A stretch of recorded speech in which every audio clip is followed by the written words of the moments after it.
Hi everyone, happy Adar. We are going to enter into a joy meditation.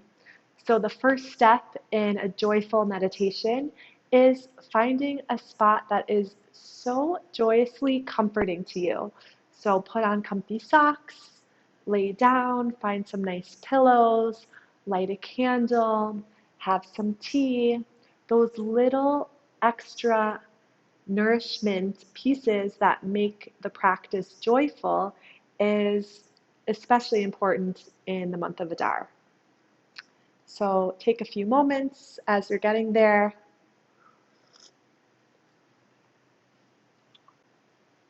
And when you're ready, close the eyes as a way to tap inwards. Oftentimes we see so much suffering in the world, so we don't allow ourselves to feel joyous. It's almost a guilt feeling. How could I feel joyous when so-and-so is happening?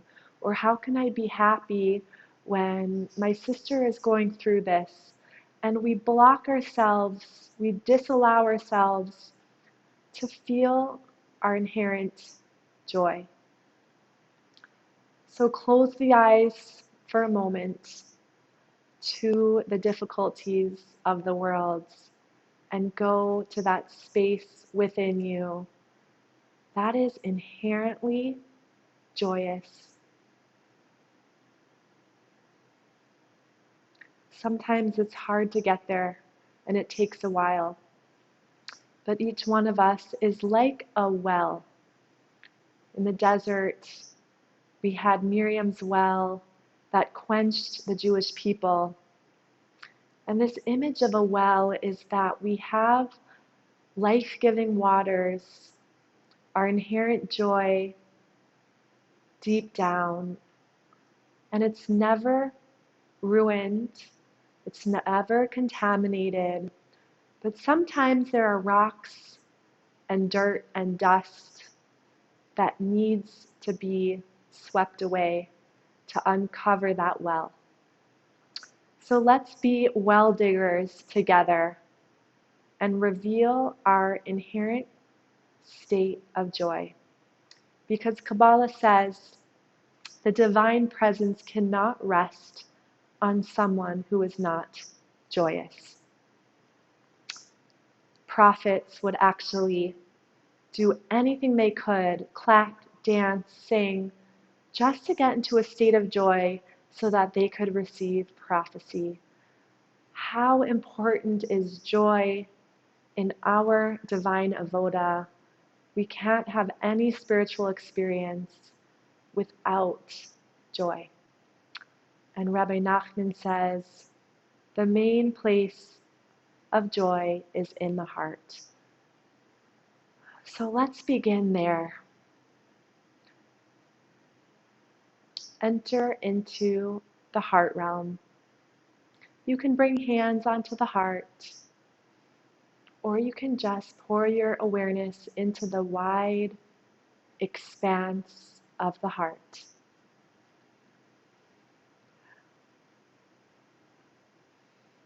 And notice what you are holding in the heart space today. And our heart is like a wide container, so we can feel joy and sadness at the same time. We can feel opposite energies. We can feel content and also yearning at the same time because our heart can hold so much. So noticing what are you holding today in each pocket of the heart. Can we find even an inch wide of joy? If so, focus on that tiny speck of joy that you may have in the heart. If your heart is already expanding with joy, amazing. Breathe that open. Feel the wide enjoyment of this gift of a feeling. If it's still tricky to find even a speck, bring it out to the heart. Focus on it like you're shining a light on that speck. And if you have not yet found a speck, think of something that brings you joy in life. Maybe a person or an experience. Think about that which gives you joy and allow the heart to revel and to swell open with joy.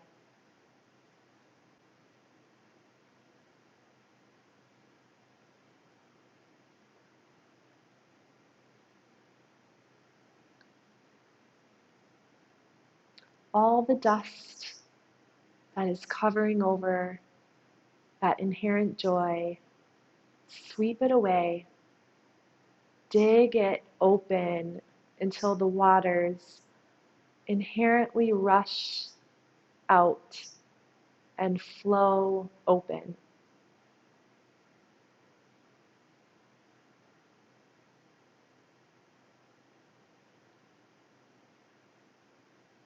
Imagine your heart is smiling wide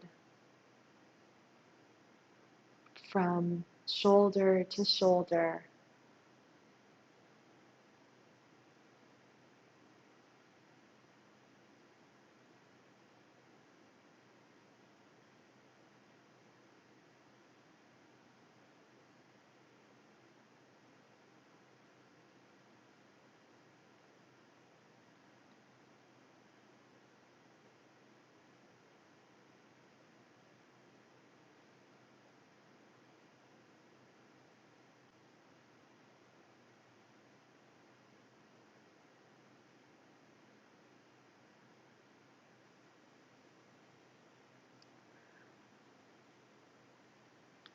And drawing the joy from the heart, let's bring it up into the mind.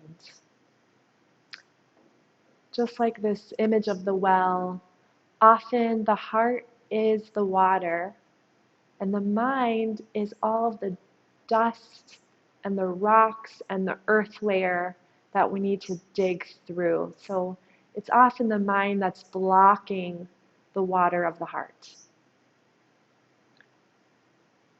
So enter into the consciousness of your thoughts. Gazing at your thoughts, witnessing your thoughts without being your thoughts. Just like we're peering into the mind, looking at what thoughts are passing through.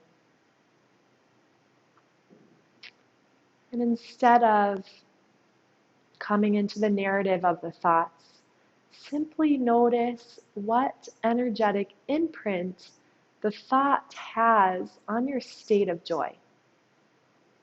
As each thought comes through, look at it and ask, does this thought bring me joy? Is this thought helpful? Is this thought healthy? Just asking the question and then letting the thought float by.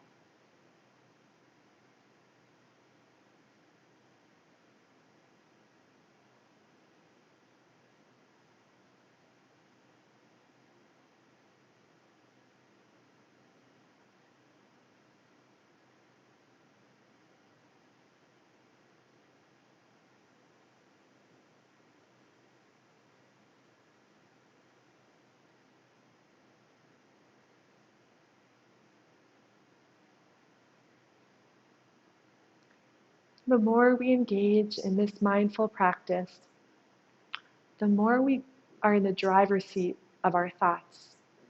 As a thought pops in your head, you can ask yourself, do I want to engage with this thought or not? And in that moment, you have created choice. You are activating your free will, and your free will is what allows you to be joyous or not. It is a minuscule moment. But if we can deepen into this minuscule moment, we can create a space between the moment the thought pops in the mind and the moment we choose to run with it or not. So the next joyous thought you have, pour into it. Let that thought expand. Run with it. See what other train of thoughts that joyous thought can bring. Maybe it's an action, even a smile. Maybe the brain floats a little higher. Maybe the breath becomes lighter.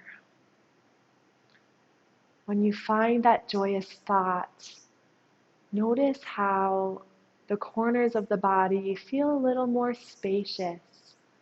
There's more of a vessel to receive divine light when we're in a state of joy.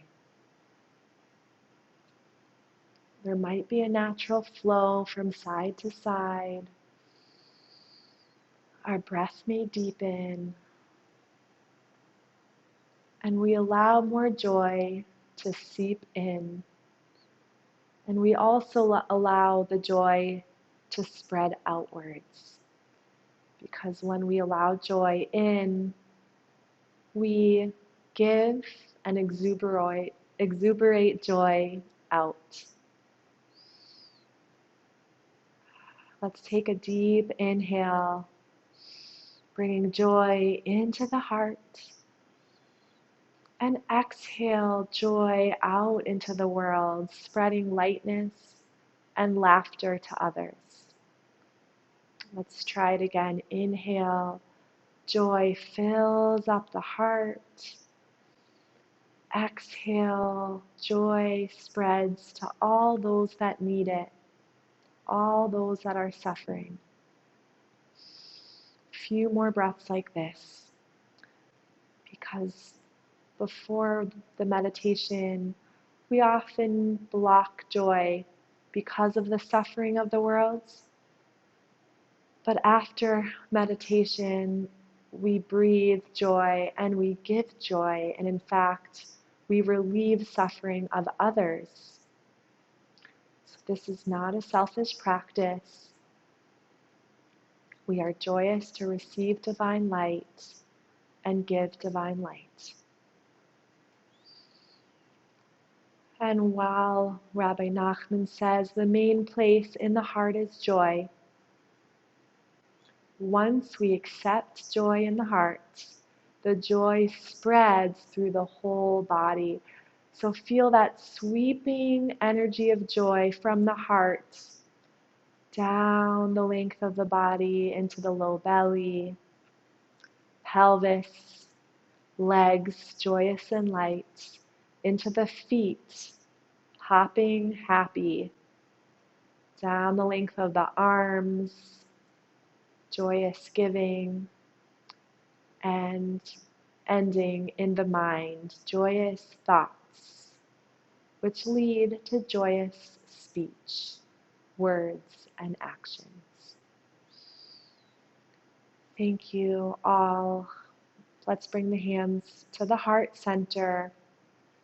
And I bless everyone to have a joy-filled day and a joy-filled Adar. And actually, Kabbalah says that the joy we experience in Adar is the fountain of joy for the whole entire year. So this joy work we're doing now, it will have fruits for the whole year. Thank you. Shalom.